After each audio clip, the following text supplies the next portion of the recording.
स्वागत है आपका हिंदी स्टोरीज वर्स चैनल पर, जहां हर कहानी सच्चाई डर के बीच की वो रेखा मिटा देती है जिसे हम पार नहीं करना चाहते। चलिए शुरू करते हैं इस कहानी को। वो ट्रेन धीमी हुई तो आरव की सांसें तेज हो गईं। सालों बाद इस स्टेशन पर कदम रखने जा रहा था जहां से उसकी बचपन की कहानियां शुरू हुई थीं। बाहर धुंध की चादर सी फैली थी और स्टेशन वीरान सा लग रहा था। उसने खिड़की से झांका तो पुराने लाल रंग के बोर्ड पर लिखा देखा, शाहपुर रेलवे स्टेशन। यह वही जगह थी जहां से उसकी यादें, डर और सपने शुरू हुए थे। उसके दिमाग में वह पुराना टूटा फूटा दरवाजा घूमने लगा जो हवेली के पिछले हिस्से में खुलता था। वह हवेली जो अब सुनसान थी और जहां कोई जाना नहीं चाहता था। ट्रेन के रुकते ही उसने अपना बैग उठाया और प्लेटफॉर्म पर कदम रखा। चारों ओर सन्नाटा था। आरव के कानों में अपने दिल की धड़कन साफ सुनाई दे रही थी। वह अपनी उम्र के 30वें वर्ष में था, लेकिन उस हवेली का खौफ अब भी उसके जहन में ताजा था। स्टेशन पर कोई नहीं था, सिर्फ एक बूढ़ा चाय वाला दूर कोने में बैठा था जो उसे घूर रहा था। आरव ने नजरें चुराईं और आगे बढ़ चला। स्टेशन से बाहर निकलते ही उसे एक जीप दिखाई दी। ड्राइवर को उसने पहले कभी नहीं देखा था, लेकिन जैसे ही वह आरव के पास आया उसने बिना कुछ पूछे कहा, चौधरी हवेली चलना है ना? आरव चौंका। तुम्हें कैसे पता? ड्राइवर मुस्कुराया लेकिन जवाब नहीं दिया। वो चुपचाप जीप में बैठ गया। रास्ता वीरान और धूल भरा था। पेड़ दोनों ओर ऐसे झुके थे जैसे फुसफुसाकर कुछ बताना चाहते हों। कुछ दूर चलते ही मोबाइल नेटवर्क भी गायब हो गया। आरव खिड़की से बाहर देख रहा था। अचानक एक पुरानी याद ने दस्तक दी। उसे याद आया जब वह 7 साल का था तो इसी रास्ते पर एक औरत दिखती थी, सफेद साड़ी में, लहराते बालों के साथ, जो हर शाम एक पेड़ के नीचे बैठी रहती थी, लेकिन किसी और ने उसे कभी नहीं देखा। तब सबने कहा था कि वो उसकी कल्पना है, लेकिन क्या वो कल्पना थी? जीप झटके से रुकी। आरव की तंद्रा टूटी। सामने वह हवेली थी, वैसी ही जैसी उसने छोड़ी थी, शायद और जर्जर हो चुकी थी। छत की एक दीवार गिर चुकी थी, खिड़कियां टूटी हुई और दरवाजे पर जंग लगा था। हवेली को देखकर उसका सीना भारी हो गया। बचपन की सारी चीखें, डर और आवाजें जैसे वापस लौट आई थीं। ड्राइवर ने कुछ नहीं कहा, बस जीप मोड़ी और चला गया। आरव अकेला खड़ा रहा, हवेली की ओर देखते हुए। फिर उसने गहरी सांस ली और वह पहला कदम उठाया, उसी पुराने दरवाजे की ओर जो कई वर्षों से बंद पड़ा था। लेकिन जैसे ही उसने हाथ बढ़ाया, दरवाजा खुद ब खुद कराहता हुआ खुल गया। दरवाजा चरमराते हुए खुला तो आरव की रीढ़ में एक ठंडी लहर दौड़ गई। सामने अंधेरे की मोटी परत थी और भीतर से एक सड़ी हुई लकड़ी और सीलन की मिश्रित गंध बाहर फूटी। उसने जेब से मोबाइल निकाला और फ्लैश ऑन किया। सामने वही परिचित बरामदा था जहां वह कभी अपनी छोटी साइकिल चलाया करता था, मगर अब उस पर धूल की मोटी परत और झाड़ियों की जड़ें उगाई थीं। छत से लटके झूमर में अब सिर्फ 2 कांच बचे थे, बाकी सब टूटकर नीचे बिखरे थे। दीवारों पर लगे पुराने फोटो धुंधले हो चुके थे, पर उन चेहरों में अब भी वो डरावनी पहचान थी, विशेषकर उस एक चित्र में जहां आरव की परदादी बैठी थी। वह चित्र ही कुछ अलग था, जैसे उसकी आंखें अब भी आरव को देख रही हों। आरव धीरे धीरे कदम बढ़ाता रहा।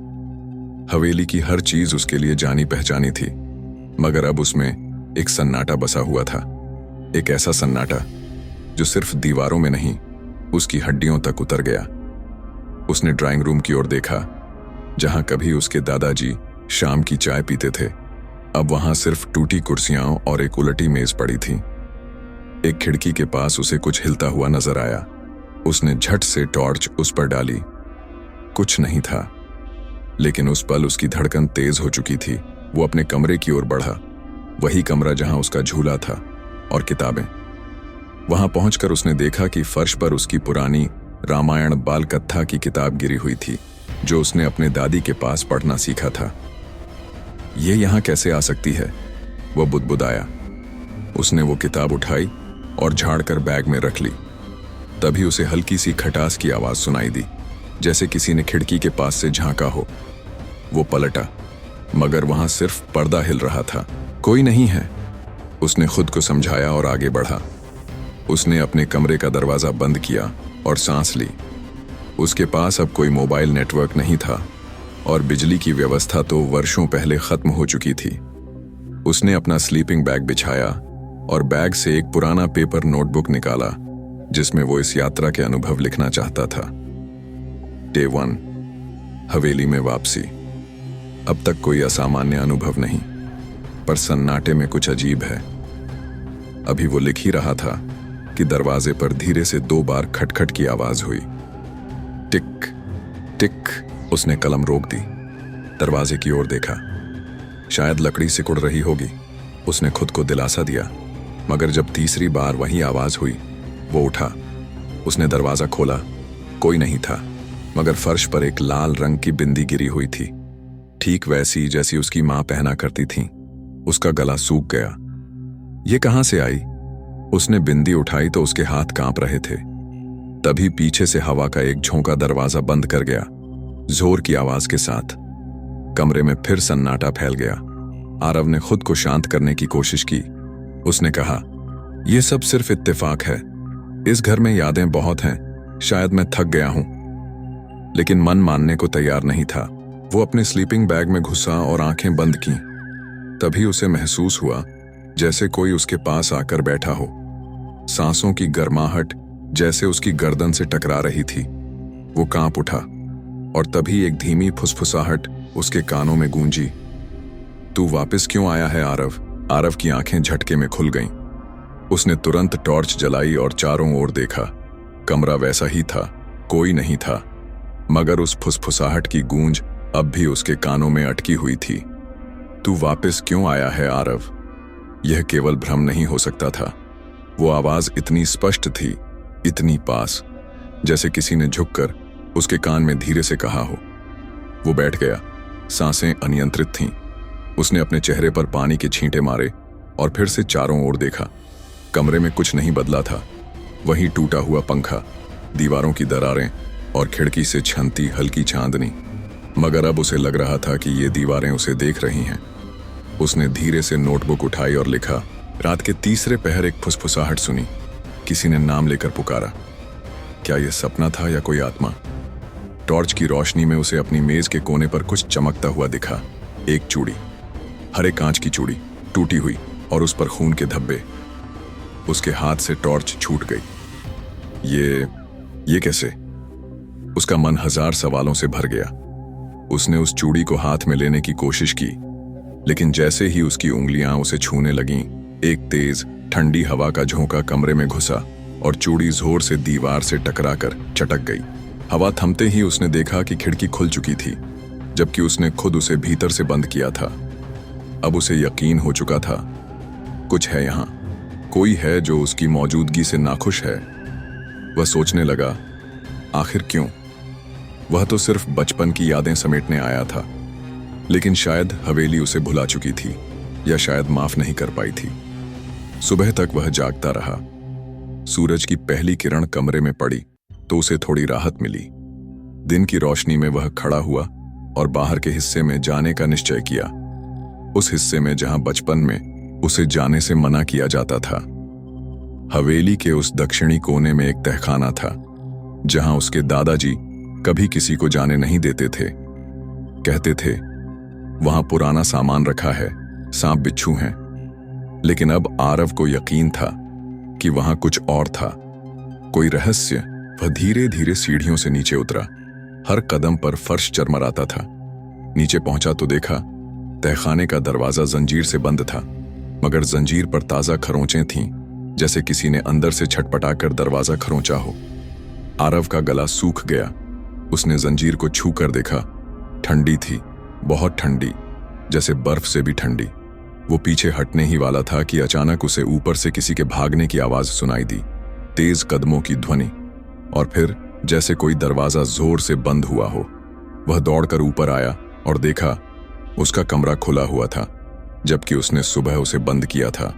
भीतर घुसते ही उसने देखा उसकी नोटबुक हवा में फड़फड़ा रही थी और हर पन्ने पर लाल रंग से सिर्फ एक ही शब्द लिखा था, मत खोद, मत छेड़, मत लौट।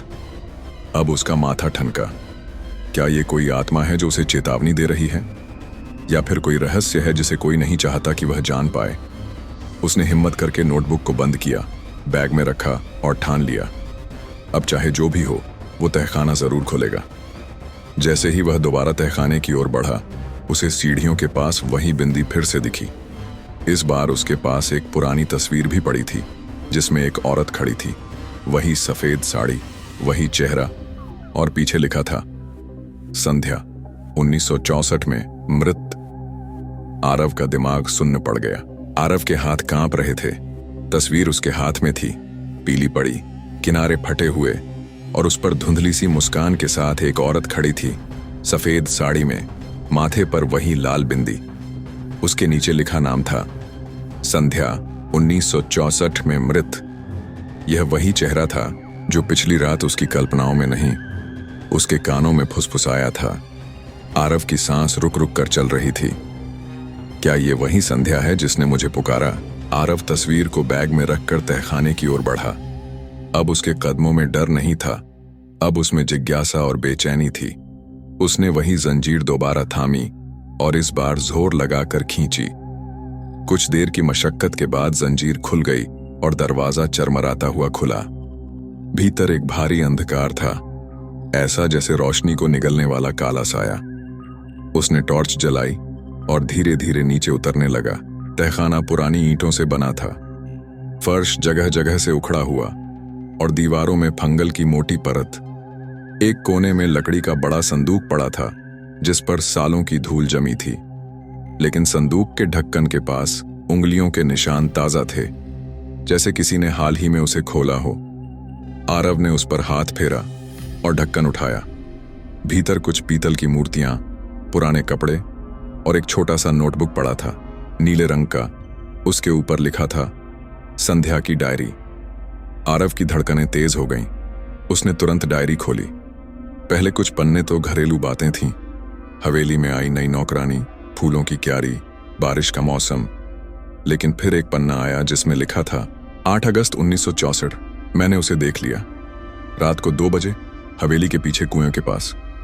वो कोई इंसान नहीं था, काला साया जिसकी आंखें जल रही थीं, और उसने मुझे देख लिया। आरव के शरीर में सिहरन दौड़ गई। आगे लिखा था मैंने दादाजी को बताया, पर उन्होंने कहा चुप रहो, हवेली की इज्जत पर बात आ जाएगी। मगर अब वो साया हर रात मेरे कमरे के बाहर आता है, मेरे बिस्तर के पास फुसफुसाता है। और आज उसने कहा कि मैं अब कभी हवेली से बाहर नहीं जा पाऊंगी। आरव ने डायरी बंद कर दी। उस ठंडी और घुटन भरी जगह में अब हवा और भारी लगने लगी थी। उसे यकीन हो चला था कि हवेली के तहखाने में ही कोई रहस्य छुपा है और वह संध्या की आत्मा उसी को उजागर करना चाहती है। जैसे ही वह तहखाने से बाहर निकला, उसे ऊपर से किसी के कराहने की आवाज आई। वह सीढ़ियां चढ़ता गया और देखा हवेली के पिछले हिस्से में, जहां कभी फूलों की क्यारी हुआ करती थी, अब जमीन फटी हुई थी, जैसे किसी ने हाल ही में खुदाई की हो। वहां एक पुराना कुआं भी था, वही जिसका जिक्र संध्या ने अपनी डायरी में किया था। आरव धीरे धीरे कुएं के पास गया। पानी का कोई निशान नहीं था, सिर्फ अंधेरा। उसने टॉर्च नीचे डाली, लेकिन रोशनी बहुत दूर तक नहीं जा पाई। तभी एक हल्की सी आवाज आई, नीचे मत देखो। वो चौंक गया, पलटा, कोई नहीं। फिर वही आवाज, इस बार और पास से, आरव तू भी मारा जाएगा। आरव भागकर अंदर आया और अपने कमरे में दरवाजा बंद कर लिया। लेकिन जब वो पलटा, उसकी नोटबुक खुली पड़ी थी और उस पर खून से लिखा था संध्या को मार दिया गया था, उसे नीचे दफन किया गया है और वो अब जाग चुकी है। आरव की आंखें उस नोटबुक पर टिकी थीं जिस पर खून से लिखा था संध्या को मार दिया गया था, उसे नीचे दफन किया गया है और वो अब जाग चुकी है। ये कोई इत्तेफाक नहीं हो सकता था। इतने सारे सुराग, इतने सारे संकेत, और अब यह चेतावनी। आरव का दिमाग झंझना उठा। उसे यकीन हो गया कि हवेली के नीचे कोई ऐसा राज छिपा है जिसे दशकों से दबाया जा रहा है। वह धीरे धीरे बैठ गया और संध्या की डायरी को फिर से खोला। अगले पन्नों में लिखा था 11 अगस्त 1964। मैंने उन्हें सब बता दिया। उन्होंने कहा मैं पागल हो चुकी हूं, मेरी मां मुझसे नजरें चुरा रही हैं और दादी ने मेरे कमरे में आना छोड़ दिया है। कल रात मैंने देखा, वे लोग कुछ उठा रहे थे, जैसे किसी को घसीटा जा रहा हो। मैंने छुप कर देखा। वो मैं थी, मेरा चेहरा, मेरा शरीर, और मैं अब भी जीवित हूं। कैसे? आरव ने डायरी नीचे रख दी। यह महज कोई आत्मा नहीं थी। ये कहानी उन लोगों की थी जो जिंदा दफन कर दिए गए, जो शाप बनकर हवेली की दीवारों में समा गए। वह दोबारा कुएं की ओर गया, इस बार पूरी तैयारी के साथ। हाथ में रस्सी, टॉर्च और फोन। हालांकि हवेली में नेटवर्क नहीं आता था। कुएं के पास पहुंचकर उसने रस्सी को एक मजबूत पेड़ से बांधा और नीचे उतरने लगा। हर कदम पर नीचे घना अंधेरा और सर्द हवा महसूस हो रही थी। पानी की जगह नीचे कीचड़ था और उसी कीचड़ में कुछ आधा दफन था। उसने धीरे धीरे हाथ से मिट्टी हटाई। सबसे पहले उसे एक चूड़ी मिली, हरे कांच की, वैसी ही जैसी उसके कमरे में दिखी थी। फिर एक जली हुई साड़ी का टुकड़ा और फिर हड्डियां, इंसानी हड्डियां। आरव की रूह कांप उठी। वह समझ गया, यही है संध्या की कब्र। और तभी एक अजीब सी खनखनाती आवाज गूंजी, जैसे कोई चूड़ियां पहनकर चल रहा हो। आरव ने ऊपर देखा। कुएं के मुहाने पर कोई खड़ा था, एक औरत, सफेद साड़ी में, बाल बिखरे और बिंदी लाल जैसे ताजा खून। अब तू भी यहीं रहेगा आरव, उसने कहा और हवा में गायब हो गई। आरव ने झटपट ऊपर चढ़ना शुरू किया। रस्सी कांप रही थी, जैसे किसी अदृश्य ताकत ने उसे जकड़ रखा हो। लेकिन आखिरी झटके में वह बाहर निकल आया। गिरते पड़ते हवेली की तरफ भागा। कमरे में आकर उसने सांसें समेटी, दरवाजा बंद किया। लेकिन उसकी आंखें उस डायरी पर पड़ीं जो खुद ब खुद पलट रही थीं। अब के पन्नों पर खून से लिखी नई बातें थीं। मैं अकेली नहीं मरी, हवेली के तहखाने में और भी हैं, और उन्होंने अब तुझे देख लिया है। आरव की रीढ़ की हड्डी तक सिहरन दौड़ गई। वह समझ गया था कि यह महज संध्या की आत्मा नहीं थी। हवेली के नीचे कई और आत्माएं हैं, शायद उन सभी की जिन्हें दबा दिया गया, मिटा दिया गया, और अब वे सब जाग रही हैं। आरव ने तय किया, अब वह यहां एक और रात नहीं रुकेगा। पर जब उसने दरवाजा खोला, हवेली का मुख्य दरवाजा गायब था। जी हां, वहां दीवार थी, पक्की, मजबूत और बेदाग, जैसे कोई दरवाजा कभी था ही नहीं। और तभी उसी दीवार पर उभरा एक शब्द, खून से लिखा हुआ, बाहर जाना मना है।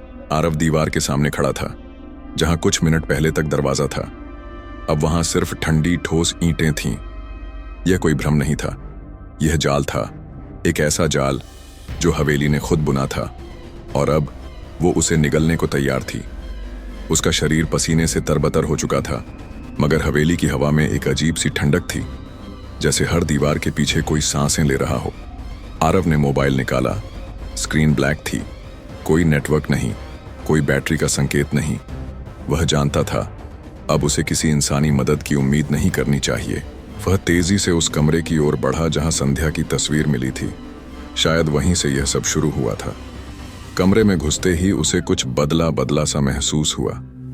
तस्वीरें अब दीवार पर नहीं थीं, बल्कि फर्श पर बिखरी हुई थीं। उनके चेहरे फटे हुए, कुछ पर उंगलियों के खून से खींची गई लकीरें थीं, और कुछ के बीचों बीच वही लाल बिंदी। तभी उसे दीवार की एक दरार से किसी बच्चे की हंसी सुनाई दी, मगर यह हंसी मासूम नहीं थी। इसमें एक तीखी, चुभती हुई सनक थी। आरव, तू अब हमारा है। ये वही आवाज थी जो उसने कुएं में सुनी थी, मगर अब वह हर कोने से आ रही थी, दीवारों से, छत से, फर्श के नीचे से, जैसे पूरी हवेली बोल रही हो। आरव ने खुद को समेटा और कमरे के कोने में रखे एक लोहे के संदूक की ओर बढ़ा। उसने ढक्कन उठाया। अंदर पुराने कागज, कुछ धूल भरी किताबें और एक छोटा सा नक्शा था। उस नक्शे में हवेली की पूरी बनावट थी, लेकिन उसमें एक गुप्त रास्ता भी दिखाया गया था, जो तहखाने से होकर हवेली के नीचे की एक सुरंग में जाता था। सुरंग? आरव बुदबुदाया। शायद वही उसका एकमात्र रास्ता था इस पागलपन से बाहर निकलने का। वह दोबारा तहखाने की ओर बढ़ा। इस बार टॉर्च के साथ एक मोटा डंडा भी ले लिया, न जाने क्या सामना करना पड़े। सीढ़ियों से नीचे उतरते वक्त हर कदम पर उसे ऐसा लग रहा था जैसे कोई ऊपर से उसे देख रहा हो, और जैसे उसकी छाया अब 2 नहीं 3 थी। नीचे पहुंचते ही उसने दीवार पर वह जगह खोजी जहां नक्शे में सुरंग का द्वार बताया गया था। थोड़ी देर बाद उसे एक चौकोर पत्थर मिला जो बाकी दीवार से थोड़ा अलग था। उसने जोर से धक्का दिया और वह दरवाजा चरमराता हुआ खुला। भीतर अंधेरा घना और स्याह था। मिट्टी की महक और सड़ी हुई चीजों की दुर्गंध से दम घुटने लगा। उसने टॉर्च जलाई और अंदर घुसा। सुरंग संकरी थी। दीवारों पर पुराने खुरचने के निशान थे, जैसे कोई किसी जमाने में यहां से बाहर निकलने की कोशिश कर रहा हो। चलते चलते उसे रास्ते में एक खोपड़ी दिखी, इंसानी खोपड़ी, और उसके ठीक पास एक और चूड़ी, वही हरी कांच की चूड़ी। आरव का सिर घूम गया और तभी सुरंग की दीवारों से फुसफुसाहटें गूंजने लगीं। बच नहीं पाएगा, हम सब यहीं मरे थे, अब तू भी मरेगा। आरव जोर से चिल्लाया, कौन हो तुम लोग, क्या चाहते हो मुझसे? और जवाब आया, इंसाफ। अचानक सुरंग का जमीन हिलने लगी, दीवारों से मिट्टी गिरने लगी, टॉर्च की रोशनी डगमगाने लगी। लगता था जैसे जमीन उसे निगलने वाली है। उसे वापस भागना पड़ा, लेकिन सुरंग का द्वार अब गायब हो चुका था। अब वह फंस गया था, ना ऊपर जाने का रास्ता, ना बाहर निकलने की उम्मीद। सिर्फ चारों ओर मिट्टी, सड़ांध और घात लगाए अतीत की रूहें। सुरंग की मिट्टी की दीवारें ठंडी थीं, मगर अब उनमें से कुछ अजीब सी गर्माहट महसूस हो रही थी, जैसे कोई अंदर से हाथ रगड़ रहा हो या दीवारों के भीतर कुछ सांसें ले रहा हो। आरव पूरी तरह फंस चुका था। टॉर्च की रोशनी अब डगमगाने लगी थी और हवा गाढ़ी, भारी, सीलन भरी हो चुकी थी। उसने खुद को संभालते हुए सुरंग में आगे बढ़ना शुरू किया। हर कुछ कदम पर उसे दीवारों से निकली फफूंद और सड़े हुए कपड़ों के टुकड़े मिलते जा रहे थे, मानो यह रास्ता किसी नरक की ओर जाता हो। तभी एक मोड़ पर उसे एक पुराना लकड़ी का दरवाजा दिखा, टूटा हुआ मगर अब भी खड़ा। उस दरवाजे पर किसी ने नाखूनों से कुछ उकेरा था। जो यहां गया वह लौटा नहीं। आरव ने गहरी सांस ली और दरवाजा खोला। अंदर एक छोटा कमरा था, जहां दीवारों पर लाल और काले रंग से कुछ भयानक चित्र बनाए गए थे। टेढ़े मेढ़े चेहरे, जलती हुई आंखें और बीच में एक औरत की आकृति, सफेद साड़ी में, लंबे बालों के साथ। उसकी आंखों से खून बह रहा था। उस कमरे के बीचों बीच एक पत्थर की वेदी थी, जिस पर कुछ हड्डियां बिखरी पड़ी थीं। पास ही एक पुरानी लाल डायरी थी, जिसकी जिल्द पर लिखा था, पंडित रघुनाथ। आरव ने चौंक कर डायरी खोली। पहली पंक्ति पढ़ते ही उसकी सांसें थम गईं। 1964। यह हवेली अब पवित्र नहीं रही। हमने 7 आत्माओं को बंद कर दिया है इस जमीन में, लेकिन संध्या, वह कुछ और बन चुकी है। वह अब सिर्फ आत्मा नहीं, वह पिशाच है, शापित, क्रोधित, अमर। डायरी में लिखा था कि हवेली में एक बार 7 लड़कियों की बलि दी गई थी। गांव के ही कुछ तांत्रिकों ने एक अनंत शक्ति की पूजा के लिए यह बलिदान किया था। संध्या उनमें सबसे छोटी थी, मगर वह मरी नहीं थी। उसमें कुछ ऐसा जागा जो न तांत्रिकों को समझ आया, न किसी और को। वो जीवित दफन हुई और तब से हवेली उसकी कैदगाह बन गई। आरव ने पन्ने पलटे और एक अंतिम वाक्य पढ़ा, जब अगला अकेला यात्री यहां रुकेगा, संध्या उसे चुनेगी पुनर्जन्म के लिए। उसका शरीर चाहिए उसे नई आत्मा के लिए। उसी पल कमरे में ठंडी हवा का एक तेज झोंका आया। टॉर्च बुझ गई। अंधेरा अब घना और सजीव था। आरव ने पीछे मुड़कर देखा, दरवाजा अब गायब था। चारों तरफ बस दीवारें थीं और फिर उस सन्नाटे में गूंजी एक नारी आवाज, तेरा नाम अब आरव नहीं, अब तू मैं है। अचानक कमरे की वेदी पर पड़ी हड्डियां हिलने लगीं। उनमें से एक एक टुकड़ा जुड़कर एक कंकाल बना और उसकी आंखों में जल उठी 2 लाल लपटें। वह धीरे धीरे आरव की ओर बढ़ने लगा। आरव ने चिल्लाना चाहा, मगर आवाज नहीं निकली। शरीर सुन्न हो गया। उसकी आंखों के सामने वह कंकाल बदलने लगा। उसमें मांस आने लगा, बाल उगने लगे और कुछ ही पलों में संध्या की वही आकृति सामने थी। तू ही वह है आरव, या जो अब आरव था।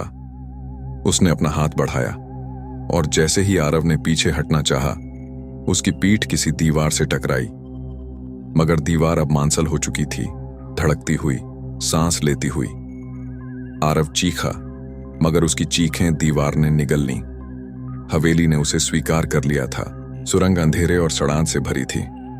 आरव जैसे जैसे अंदर जाता गया, उसे दीवारों से अजीब सी सांसों की आवाजें आने लगीं, जैसे कोई अंदर छिपा हो। हवा भारी थी और दिल की धड़कनें तेज। एक मोड़ पर उसे लकड़ी का पुराना दरवाजा दिखा जिस पर लिखा था, जो गया वो लौटा नहीं। दरवाजा खोलते ही सामने एक पत्थर की वेदी थी और दीवारों पर डरावनी तस्वीरें बनी थीं।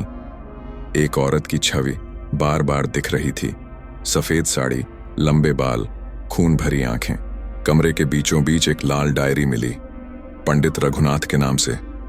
आरव ने पढ़ा, हवेली में 7 लड़कियों की बलि दी गई थी। सबसे छोटी थी संध्या, लेकिन वो मरी नहीं, जिंदा दफन हुई और अब वहीं इस हवेली की आत्मा बन गई। डायरी में लिखा था, अगला अकेला यात्री ही उसका अगला शरीर बनेगा। टॉर्च बुझ गई, दरवाजा गायब। फिर अंधेरे में एक आवाज गूंजी, अब तू मैं है। आरव के सामने हड्डियां जुड़कर संध्या का रूप लेने लगी। डर से कांपते आरव की पीठ दीवार से टकराई, मगर वो दीवार अब सांस ले रही थी। हवेली ने आरव को निगल लिया था। अगर आपको ये कहानी दिलचस्प लगी, डरावनी लगी या कुछ नया महसूस हुआ हो तो चैनल को सब्सक्राइब करें। धन्यवाद आपका। फिर मिलेंगे एक नई कहानी के साथ।